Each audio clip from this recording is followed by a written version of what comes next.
Anti-lock brake systems, or ABS, are like the superheroes of your vehicle, swooping in to save the day when you hit the brakes or need extra control. Its mission? Provide traction and stability control. Find out more about how ABS works next.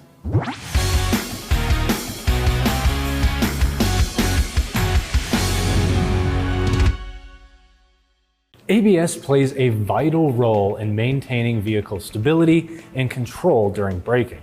It prevents wheel lockup by modulating the brake pressure on each wheel independently. The ABS controller or modulator then receives brake pressure from the master cylinder and uses valves and solenoids to control the pressure applied to the wheels. The main goal of ABS is to ensure the wheels maintain traction with the road surface, allowing the driver to steer the vehicle effectively. A basic ABS consists of various components, including the ABS controller or modulator, valves, solenoids, and wheel speed sensors.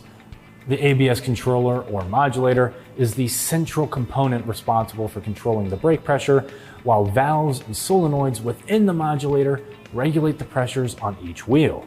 Wheel speed sensors provide crucial data on wheel rotation to the ABS system. During normal braking, the pressure from the master cylinder passes through the hydraulic control unit, or HCU, unaltered. The HCU allows the pressure to reach the wheels, enabling regular braking. If the ABS system detects that a wheel is on the verge of locking up, it enters an active state to prevent wheel lockup and maintain vehicle stability.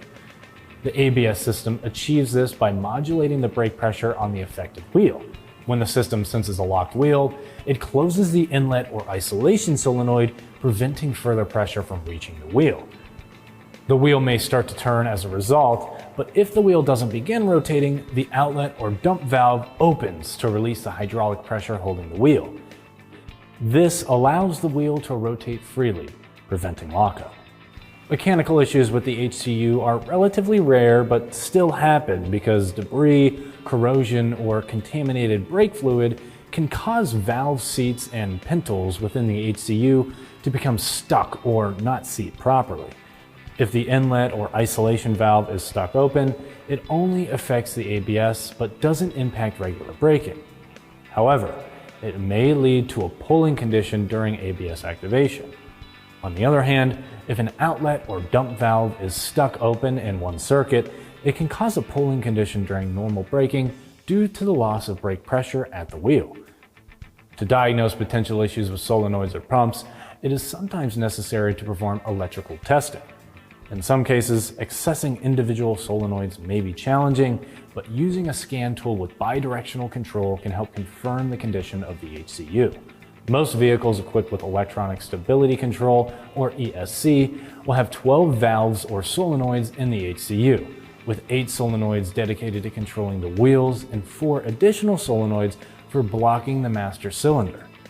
The key to ensuring the optimal performance and longevity of ABS systems is regular preventative maintenance. This includes inspecting and cleaning wheel speed sensors, checking the condition of brake fluid, and inspecting the ABS controller or modulator for any signs of damage or contamination. Performing these maintenance tasks at recommended intervals can help identify potential issues early on and prevent costly repairs or failures for your customers. For more tire and service videos, don't forget to follow us on Instagram, Facebook, and subscribe to our YouTube channel. I'm Christian Hinton, coming to you from the Tire Review Continental Tire Garage Studio at Babcock's Media. Thanks for watching.